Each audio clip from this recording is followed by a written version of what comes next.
Hello, brothers and sisters. I'm at the next book giveaway. This book is called Latin and Greek Origins.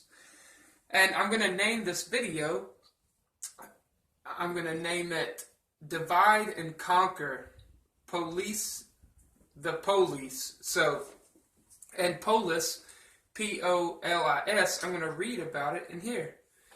And it's on page 243. And send me an email to Jeremiah, that's Jeremiah,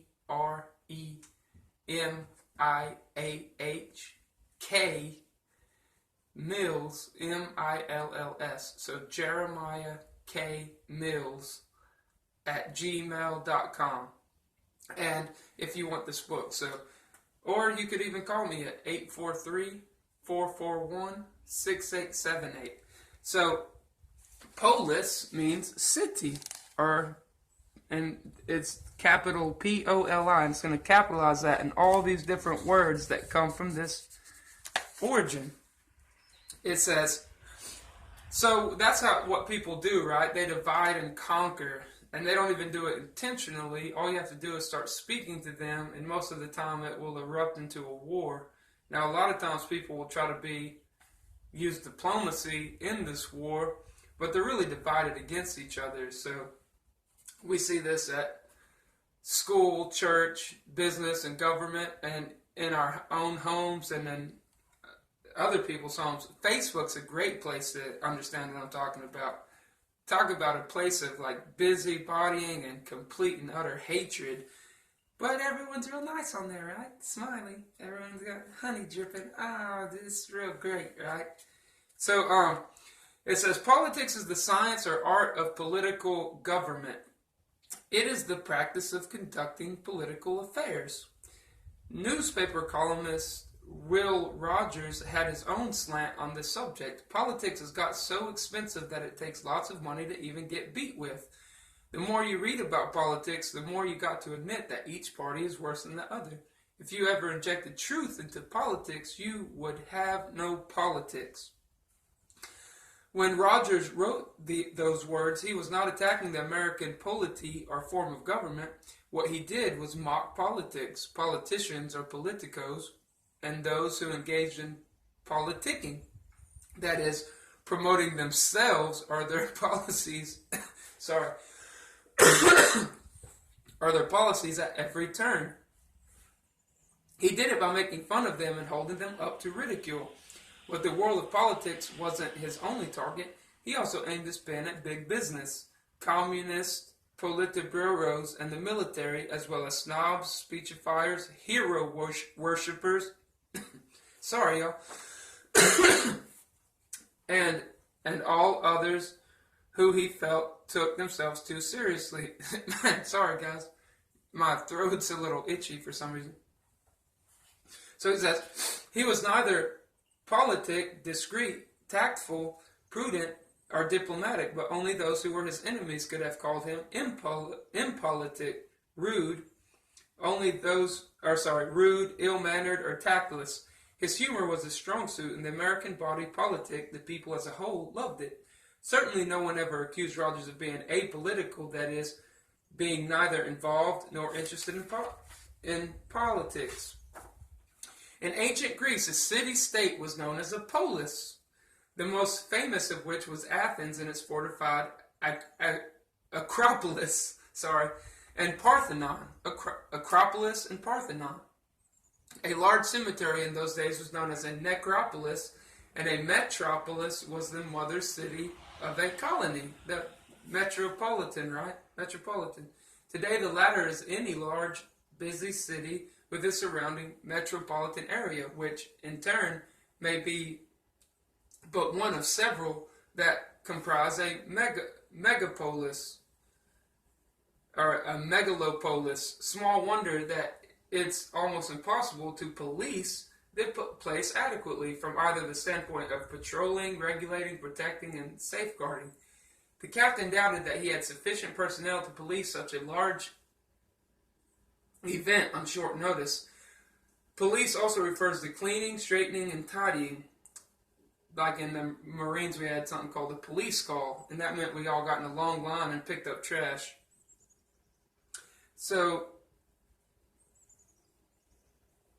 he says, the scouts were asked to police the area after the picnic. Noun synonyms are authorities, are authorities, patrol, force, troopers, or cops. So God is our authority. God is our force. God is the one who controls everything. Here, as small-minded men and these little tiny creatures that we are in a really big cosmos, we think that we're the cops and we're the police and we're the authority, but God is the authority. God's making these things happen. And He knows what's happening. He knows what we're doing. He knows our sin. And we should be very, very aware and skeptical of people who pretend as though they're perfect. Like, when the scripture says perfect, it means mature. And we can recognize maturity in people. But for someone to take the arrogant stance that as though they've quit sinning, is completely insane and irrational. To pretend as though like you've completely cut off all of that, and the scriptures will speak to that as well. But we do come to a place to where we don't want to sin, and we hate the fact that we're trapped in this fleshly body that is sins like on a moment-to-moment basis, pretty much. And it's really sad when you see someone swallowed up in being from a Baptist church. The Baptists had a very self-righteous carriage about them. I don't know too much about the Pentecostals, the Church of Christ, and the Roman Catholics. I mean, I've seen enough of them that they're certainly in their own world, so doing their own rituals and everything. And that kind of stuff divides people, because people are like, well, I don't think I'm as good as them. And then they set up their cliques and their peer groups with the best pretenders who are pretending the best that they don't sin, and they're lying. So, welcome to the world of churchianity, right? Well, we know that's not Christianity. I mean, just look at Peter's life in the New Testament. You'd be like, did Peter even ever understand anything? I mean, look at what Paul says about Peter. Like, I had to rebuke Peter. Jesus was rebuking Peter all the time. So, I mean, like, to say that we don't have a growth process and that we're not Christians because we're still growing is not accurate. But at the same time, you have to be careful about who you're around and what they're doing, and work out your salvation with your own fear and trembling, right? So, cosmopolite and cosmopolitan refer to a person who feels at home in many places, a citizen of the world, taking pride in being free of provincial prejudices and narrow thinking. Synonyms are urbane, sophisticated, and broad-minded. As a cosmopolite, she felt that she would feel at home in San Francisco, a very cosmopolitan city. Cosmopolite is also the name of a butterfly, otherwise known as painted lady. So, there you go. Send me a message if you want this book, or give me a call. Again, Jeremiah K. Mills at gmail.com. So, Jeremiah K. Mills at gmail.com. And if you want to call, 843-441-6878. So, and it doesn't even have to be about the... I said shoot just now, by the way. I didn't cuss. If you want to even just call and talk, or just see what's up, and hey, what's up, Jeremiah? I'll be like, hey, good to talk to you, man, or woman, you know. So just give me a call if you ever need someone to talk to, or you're having a hard time. And well, anyways, here's this book, and I hope whoever gets it enjoys it. So, and the reason I call it Divide and Conquer is because people are constantly trying to police, right? And it's good to give people advice and to give people warnings, no doubt.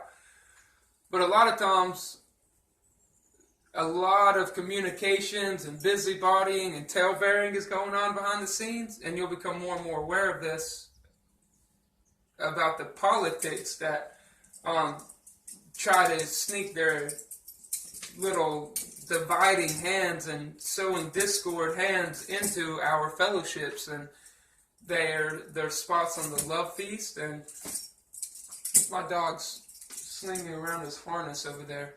So that's what they do, is they try to yoke us back to the world. They spy out our liberty, Paul said. Jude said there's spots on the love feast. And James says that the reason we war with each other is the lust warring in the members, which is the body, right?